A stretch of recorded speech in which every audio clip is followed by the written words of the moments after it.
This is The Stash, and you're listening to the Business Bottom Line Podcast, coming to you from the Jewel City of the Mountains, Greeneville, Tennessee. We're in the foothills of the Smokies, talking business with people just like you who are responsible for the bottom line, sharing business tips to inspire, inform, and improve, and turn your bottom line from red to black.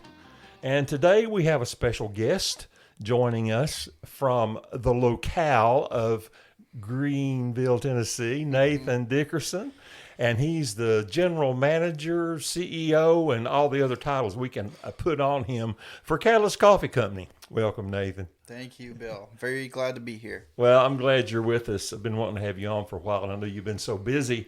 We respected that, but we couldn't wait any longer. So tell me, I know the answer to this, but you got to tell me, are you an Android or an iPhone guy? Oh, you definitely know the answer to this. I am an iPhone guy, and I'm pretty sure we've had this conversation many times.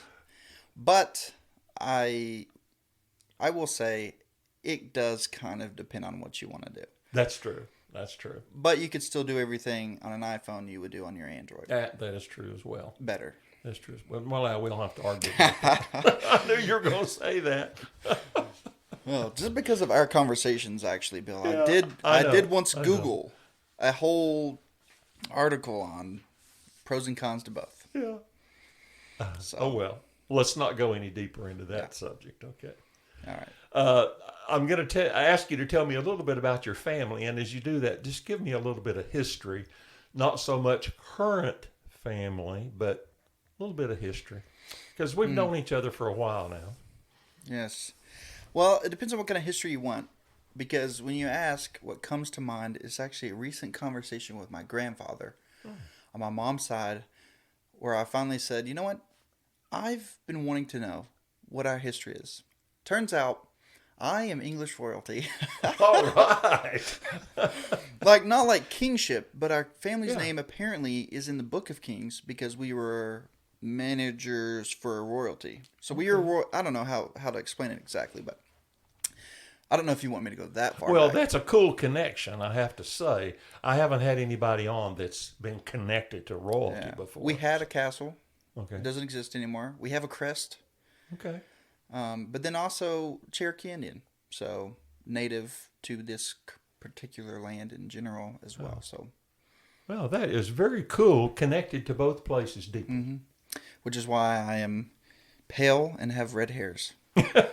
But I wish I had gotten more of the pigmentation from my other side. Because I burn. I burn pretty easy. Oh. Well, I do today. I haven't always, but I have that. I think I have what history I know is probably Welsh, is where my distant relatives are from. So fair skinned too. Yeah. But Hopefully that answered your question. I did, and of course it all depends on how long you stay in the sun. If you stay out there long enough, it's going to change. Because when I was dating my wife, her aunt thought I was Mexican. Wow. Because I stayed out with no shirt on all the time, and I was so brown, she thought I was Mexican. So anyway, Interesting. yeah, it is interesting. Yeah. I peel pretty. Yeah. Yeah, but today I can't do that because I would probably be in the doctor's office. But anyway, For sure. tell me if you've read a good book lately, or what your favorite book is. I know you read a lot. Well, I read a lot of one thing.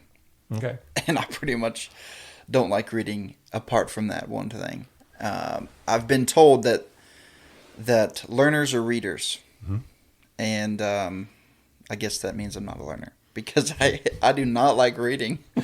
I am very much media, digital photography, videography. I love movies. I love shows. I love watching it. And then when it comes to learning, I love talking about it. I'd rather sit down with the person who wrote the book and just talk about it. But I do, in fact, recently come to have loved reading my Bible.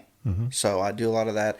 And then found myself reading more than just the Bible because it's very complex and I needed wiser sources. And so, but I've also definitely found the ability to watch videos about those things as well. Okay. So, but I will say one of the books that changed me in high school, early in my Christian faith, was a book called Mere Christianity by C.S. Lewis. Very, very good. So that's probably, anyone's like, hey, do you have a good book recommendation? I'm like, yeah, of course I do, because I have 3, so. Oh, that's cool. That's cool. But C.S. Lewis is a very influential writer and writes some very amazing things, but then some things that are very deep, and you have to read and then think about it for a while. And certainly, Mere Christianity is one of those that kind of reaches down deep into you to make you think about what it is we're doing in this world. Yeah. The chapter on pride is always stuck with me. So. Yeah. It's good stuff. Yeah, I love his stuff, and that's a good one. That's a good one. I've got a library at home of not all of his writings, but certainly a lot of them, and I don't know what to do with it because it's like put up, and no one gets books anymore. I was going to ask you, so because you like talking, listening, do you listen to audiobooks? No. Yeah. I mean, I don't listen to audiobooks, but I will listen to a podcast or like a YouTube video or something like that. Okay. But not just someone reading. Yeah, I prefer more like a debates maybe, or like kind of interesting, controversial, make my mind think stuff. Okay. But I did put a few books on my list recently, and have not even come close to getting to them. Well, it's hard. I know you have a very busy lifestyle. Only 3 jobs I know of. I don't know how many others you have, but I had 5 at one point in my life. I know. You sound like my son when he was young, because he did when he was in college. He had multiple jobs all the time. So anyway, you got to find a way to settle down a little bit from that. And I know you're trying and working on that, but sure. You keep a tough schedule. And speaking of working all the time, what do you think about doing when you're not working? Do you have a hobby or something you really like to do? For the last few years, I would say the answer would have been no. I didn't have a hobby because I just found myself working a lot. Recently, though, I will say with my current position, I've found myself moving back into a particular one-focused job. Many facets, of course, but trying to learn what it means to rest. Not very good at that. I think we've talked about that too. We've talked about so much, actually. I guess that's what happens when you're an active and present elder in your church. So thanks for being that, Bill. But back to the question, I would say recently I've come back into a hobby I loved in high school. And this may sound crazy, but it's actually beatboxing, the world of beatboxing. You know what beatboxing is, Bill? No, you're going to have to explain that to me. I'm too old. When you use your mouth to make percussive sounds. Okay. Like beatboxing. Most people, boots and cats, right? Boots and cats. But this is like much more complex, and it's just fascinating, and I've gotten back into it. It's really cool to me. I'm a percussive guy. I played drums, some other percussion. Almost went to tap dancing once because I was just like, I can do drums every other way. I should learn how to do this, But found out that was pretty difficult at my size, so didn't do that. So that's what I would say recently, besides that, hanging out with friends, watching movies. So when you say you're doing that as a hobby, you're like developing your skills and your talent in that, right? Is that what you're describing? Well, yes. Recently I started watching, somehow just got back onto it's called the Grand Beatboxing Battle. It's like the world champion battle for beatboxing. And it was just super cool and neat. And then I realized how behind I had gotten on everything, and am now learning new sounds. And I will spare you from doing any of them because most of them aren't done, or I've not perfected that skill or even really reached where I need to be. Well, we may have to have you back on when you get this to a place where you want to demonstrate. Maybe. Okay. I did once perform in front of on junior year of high school, Greeneville High, 1,100 kids, and I did a beatboxing performance. Wow!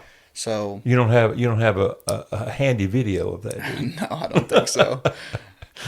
Okay.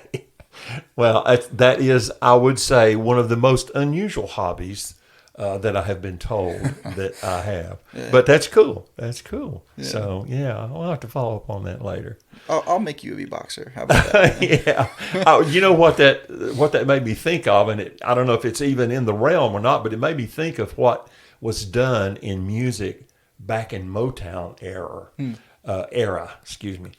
when there was all these sounds done as part of the music in support of groups and singing. And I wondered if it relates to that type of thing, because there was just some very interesting thing where groups would actually perform almost a complete ensemble with no arrangement. Instruments, making different. Yeah. So I don't know if it's in that genre of things or Probably. not. But I that's don't what know it made me anything think of. about the origin of beatboxing, really. But a group most would know. Have you ever heard of Pentatonics? Oh yeah. They're essentially a quasi a cappella beatboxing group. Okay. So 1 to 2 of the guys are beatboxing, and then the rest are singing. Okay. I thought that's what I was understanding, but I wasn't sure. That makes sense to me. Yeah.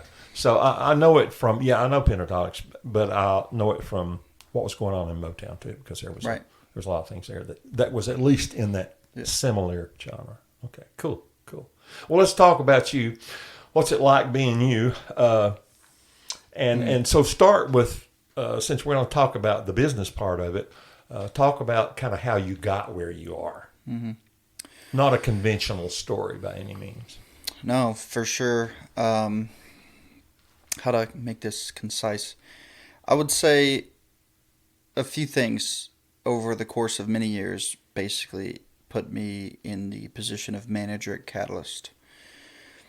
The first would be my conversion to Christian faith in early high school by a friend who was inviting me over and over and over and over and over for about a year to join him for a youth group, but I was always coming up with some excuse, right? I mean, like, I gotta, and then I would just kind of shake it off and move on with life. But one day he was like, hey, you know that girl that you have a crush on who's like really cute? I was like, yeah, what about her? He's like, she'll be there tonight. I was like, great. What time are we going? But that brought me in to church. I found something there I never experienced. Accepted Christ church camp that summer, October 31st, on Youth Sunday, was baptized and became part of FCC. Now, years and years and years later, after graduating from college and still being a part of FCC as my home church and pretty much the church that I've known the most, I worked at Catalyst Coffee Company while also doing the other 4 jobs. That was the time frame of that, kind of coming back to Greeneville, and that's a whole nother story. Was in Nashville, came back, but here I am. And left Catalyst after about 2 years to go into a full-time position at church for communications and then tech, and then back to communications, both for some of that time. And then recently moved from FCC's communications position into the manager position at Catalyst. So I'm still a church staffer, but now my location in my ministry is Catalyst. So that's how I got where I got. Very good. Without boring you. Yeah, well, I know there's lots of details in there, but it is an interesting story because it's an unusual arrival from where you've been. But all of those places kind of help prepare you in different ways for that, didn't they? Did it in a weird way, and it was definitely a God thing, because when I came back from Nashville, I did not want to be in Greeneville. I did not like Greeneville. I did not want to be in Greeneville. I was very much more like city focused, lots of motion, lots of things. Coming back to Greeneville was not necessarily my decision, but it happened, and God used that, and here I am, like 6 years later or something. I can't believe it's been 6 years since that. I think. Yeah. Oh, yeah. Fast. I graduated in 2016, so that was the fall of 2016, and now it's 2022. Wow. The time has flown so quickly. So. But yeah. So lots of experience in it. So kind of give us a little bit of what's it like in a day of life, a day in the life of Nathan. A day in the life of Nathan. That would probably be what most would consider not enough sleep to start your day. and then I'd try and be up at around the time we open our shop every day, just in case something goes wrong or something happens. And then when I came, quick backstory, when I came to Greeneville, didn't want to be in Greeneville. I was very much a forward planner, thinker, 2 weeks ahead, 3 weeks ahead, a year ahead, whatever. What God taught me over the last 5.5 years is you have to be faithful today. And you have to figure that out today. Do what you can today, and then trust me for the rest. And I was not there. And it took a lot of breaking. So what I do now is I get up after what most would probably consider not enough sleep and do what I feel like I can today. So that it always depends. I have a few goals that I will try and make sure happen every day. Scripture reading at night, caring personally for my staff, caring personally for customers.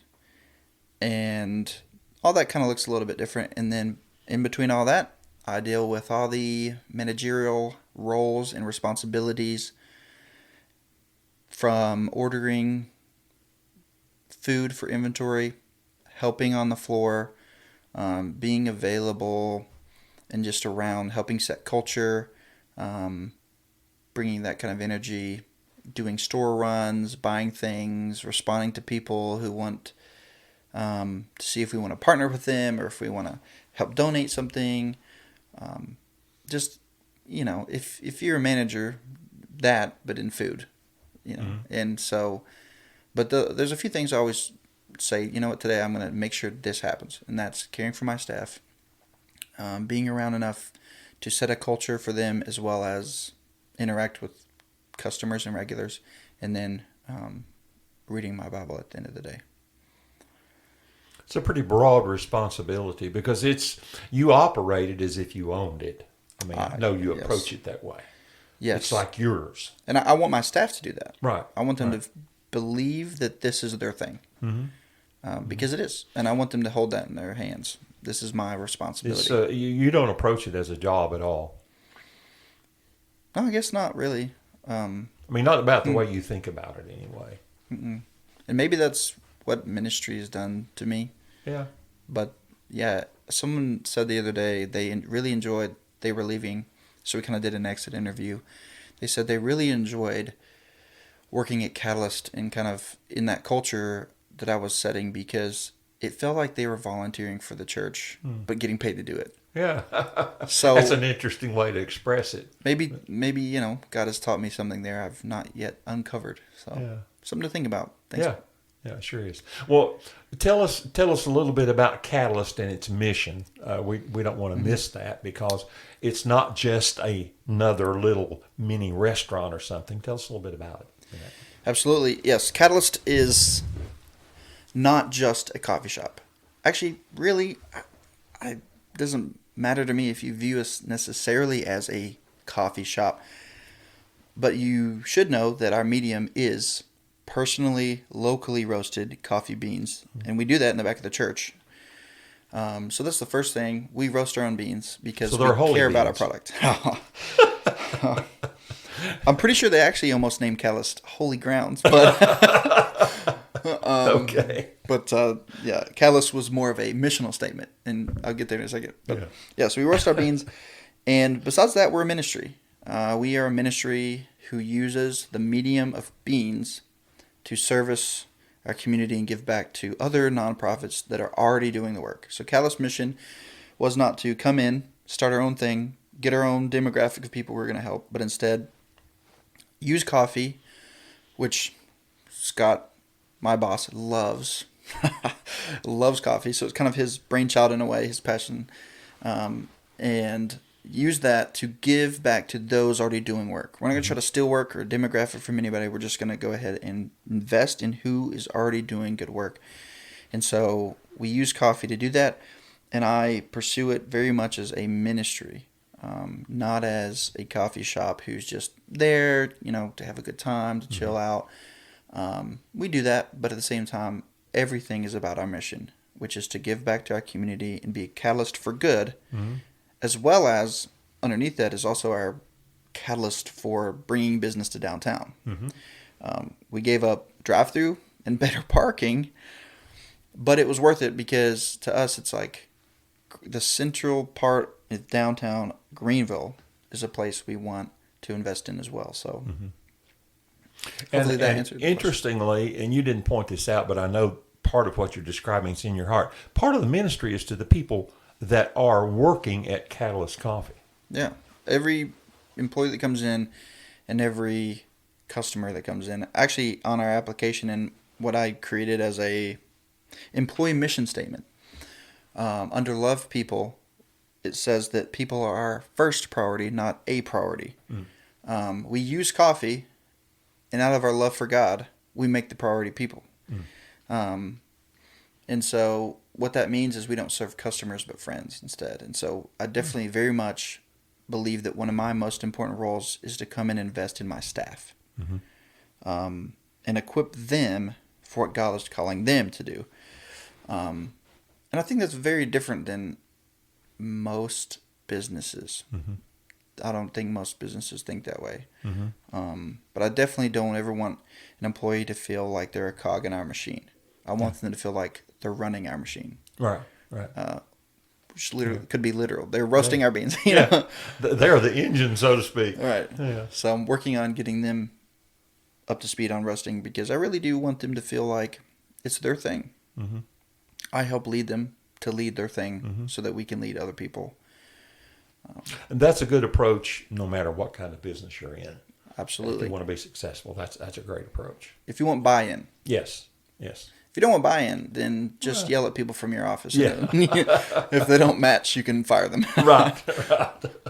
But well, what given all that description of what's going on, what's your biggest challenge in your work? Is it people, technology, competition? What is your challenge? Because it is a business after all. Absolutely. I would say I'll answer in a business term and then I'll answer in a personal term. Okay. So from a business standpoint, as most people are experiencing, inventory is really difficult. Supply chain is not running at its capacity. It's 2019 capacity. I'll say it that way. Yeah. So that's very difficult. And we also live, I feel like, kind of in a new climate of when you're sick. I feel like that comes with a lot more worry than it used to. Yes. But we also live in a town full of allergy seasons. Yes. So it's East also Tennessee.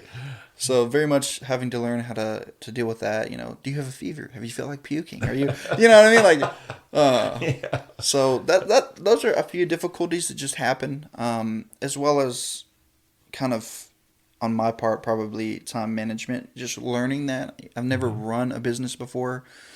So for me, it's with my priority being my employees and the customers, I also have to be able to say, but I need to get these tasks done. On a personal level, it also comes down to me being what some would probably say is a workaholic, as well as a visionary who struggles to slow into the daily. So what I mean by that is I have a lot of vision. I don't like vision.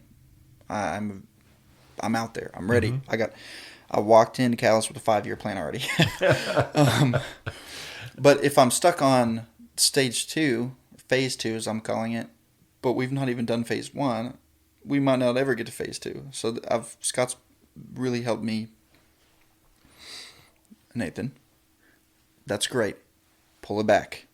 You need to order shirts. It's like, which just for anyone listening who's like, seriously, when are you guys going to get shirts? I'm working on it. So it's not as easy as it sounds either, is it? No, because I just put in an order for cups when they don't even have them because I just got, it's tired of saying, well, we're still out. It'll be 2 more months till we have them. I'm like, get me on the list. Just put me on the list. Yeah, I know.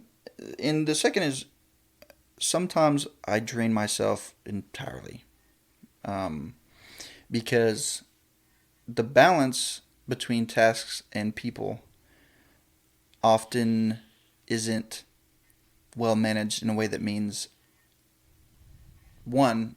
Like, I can either get to one and not get to the other, but my personality is more like, I might talk to people all day, but that means now I'm going to go home and work for 8 hours. And I'm going to sacrifice some sleep. I'm going to sacrifice some personal time. I'm going to sacrifice hobbies. I'm going to just get it done. Mm-hmm. And so the balance kind of goes both ways. Sometimes, like, I've probably been faithful to what God has wanted me to do, and I'm just like, I'm not done enough.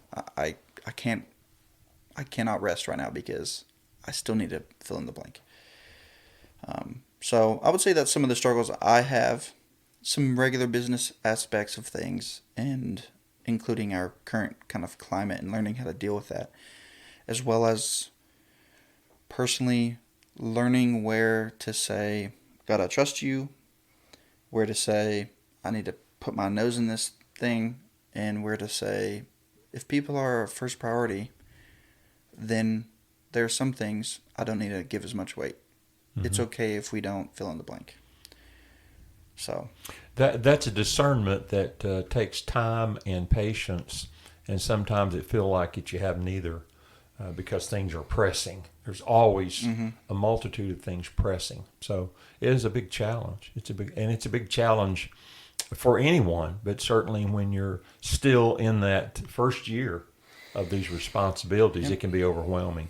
And learning to deal with what feels like people kind of constantly wanting something, feels like it always wants my attention. Mm-hmm. It might be a person or it might be a task. Mm-hmm. And I've felt that before, but I think this is kind of a new level. Mm-hmm. So I'm sure it is, because you're in the retail world, as it were, and the demands are enormous in terms of expectations that people have. Mm-hmm. Dealing with the quote-unquote public, that's different. And so it's understandable that you feel those pressures. And for us as a nonprofit, I think people kind of come with their own ideas of what that's going to mean. Mm-hmm. And we love people. So when I say we, I'm speaking, this is what I love people, and I would love to say yes to everything. Mm-hmm. I would love to say yes to everybody. Mm-hmm. But I've also learned that we have a mission, and we designate our profit. And if we're going to do that well, I'm going to have to learn to say no to a lot of the other stuff. Mm-hmm. So, I'm so sorry that you're dealing with this. But we can't help you. Mm-hmm. Because if we did that for everyone, it would go down. Like, let's say we're going to give a $500 check to a local nonprofit. Let's say Isaiah 117. Mm-hmm. But the rest of the month, I had said yes to all this other stuff. Now I'm only giving them $75. So I think that's kind of hard for me because I want to say yes to everything. But also have to change that expectation as well. But do it in a way that says we hear you and we care and we would love to, but we also have to stick to this thing. Mm-hmm. So I would say that was actually a recent challenge because we're moving into our next phase where we're going to start writing some checks like that. And it's hard for me personally, at least. And maybe that's just the people pleaser in me. But no, it is hard. It's hard when you're on the front line and you're the one catching the quote flack or fire for whatever decision you make, one way or the other. And I've heard, I've heard it expressed as do for one what you wish you could do for all. Mm. In other words, don't not do anything. Just do for one if that's what you can do. Even though your heart says, I want to do it for everyone, but you can't. No one can. So, but sure. That's a challenge. It really is. So, how do you see the future unfolding? There's a lot of physical things going on. You're located in a part of town where there's lots of activity, construction, demolition, all kinds of negative things. But so, what? How do you feel? Do you feel hopeful for the future? I do. But when you were saying that, it reminded me, it's kind of like, would you like your coffee with a side of the street being torn up? Yeah, that's some extra dirt in your coffee today. Like, there's actually two circumstances. One, it was like they were breaking the ground. They were doing their first breakthrough, and it was just like, boom, boom, boom. It was like, you're just like coffee shaking a little bit. And then there's another time where they were cutting into the sidewalk near our door, and the dust actually was coming through the door. Yeah. So there's some of that, but regardless of all that stuff, I don't think it's really hurt us very much. Maybe parking's a little bit more annoying, but I am definitely really excited right now, especially because we are starting to move into our second phase. And it has me really excited because I guess our second phase is we're going to start doing a lot more with our beans. We're going to start putting out our beans on a few shelves in a few stores. Okay. One local, one in Jonesboro. So going to do that. Starting to give out some checks beginning this month, actually. We are moving into a created Catalyst version of a leadership pipeline. Okay. Like FCC has a leadership pipeline, where you can work your way up. Creating a Catalyst version and beginning chats and conversations with staffers about that. Hey, we may see a future for you more than what you are now. What do you think of this? And are you willing to just move into the next level where you get a little bit more, you do just a little bit more and see where that goes? So that's really, really exciting for me. And those three main things are super exciting. By our FCC's third campus, potentially working out something like a partnership program. Okay. That people can be involved in. So all that stuff is really, really, really exciting to me because it makes me feel like I'm not totally failing. And there are definitely lots of times I worry about that. So on the one side of me feeling like I feel like I'm working a lot and I'm not getting anything done, actually being able to move into the second phase is really, really exciting. And a few other things I can't tell you about, but you'll definitely know if we make a solid plan to do it. Okay. But I don't want to jump the gun on spilling those beans yet. So right. Coffee beans, by the way. When I say spilling the bean, I mean coffee beans, not pimento beans. Yeah. Well, that is, I can hear the hopefulness in what you're saying, and that you have plans for the future that you not only are hopeful for, but you're working toward those things happening. Absolutely. And that's good for Catalyst. It's good for the community, and as things develop downtown, I think that core area is very important to the future of the city of Greeneville. So I'm definitely excited for the work to be done. Yes, absolutely. as in like I know what they're working towards, and I know a few of the businesses that are going to be starting up. I'm actually excited for that, but for now we're gonna just deal with the noise, I guess. Mm-hmm. Right. Well, that's another piece of challenge that's in your world that you didn't necessarily sign. Well, you might have known it when you started, but you didn't sign up for, so to speak. But it's just there, and you got to deal with it. So it's continues to be a learning experience in that way. What you do. So we always try to end up the program with a business tip.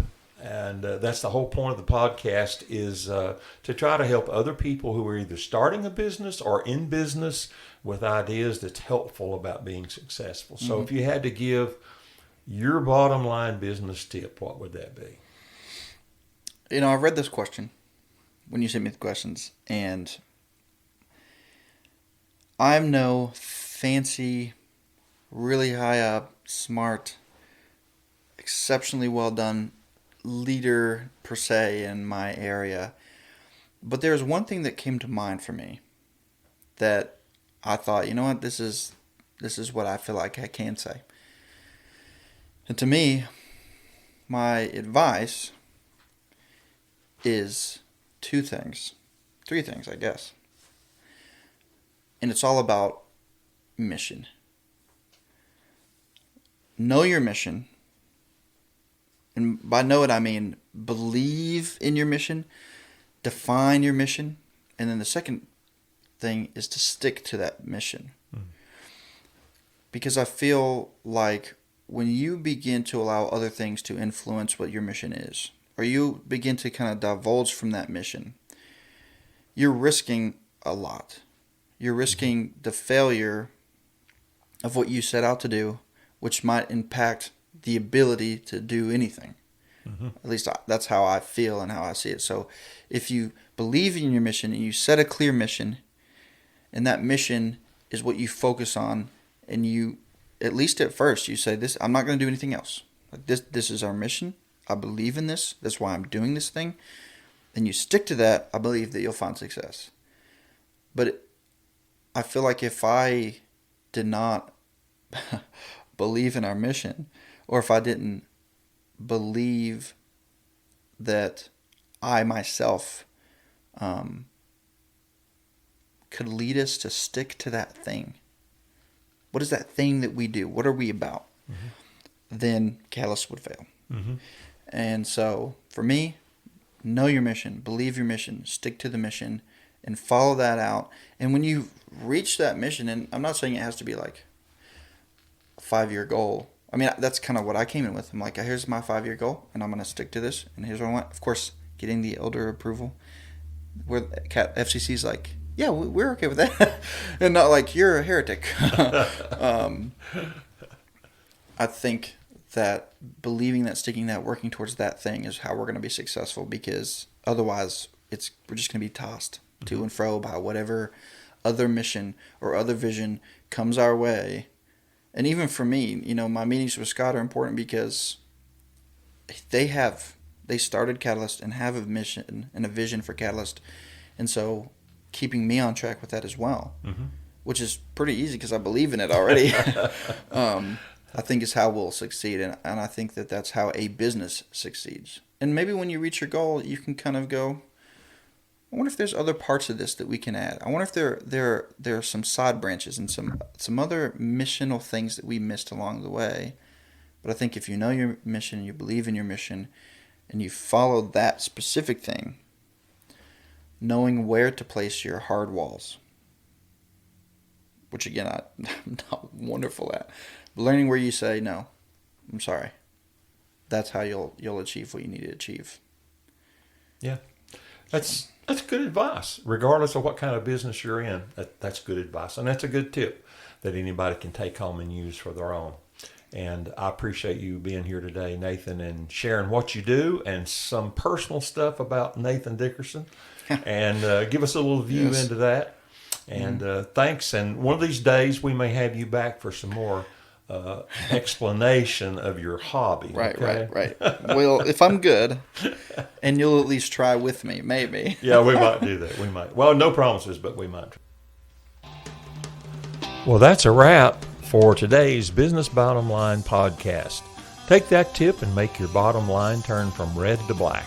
Next week, we'll talk with another special guest, and we'll see you right here next time in the Jewel City of the Mountains, Greeneville, Tennessee. This is the Stash saying we're here to inspire, inform, and improve your bottom line so you can grow, grow, grow.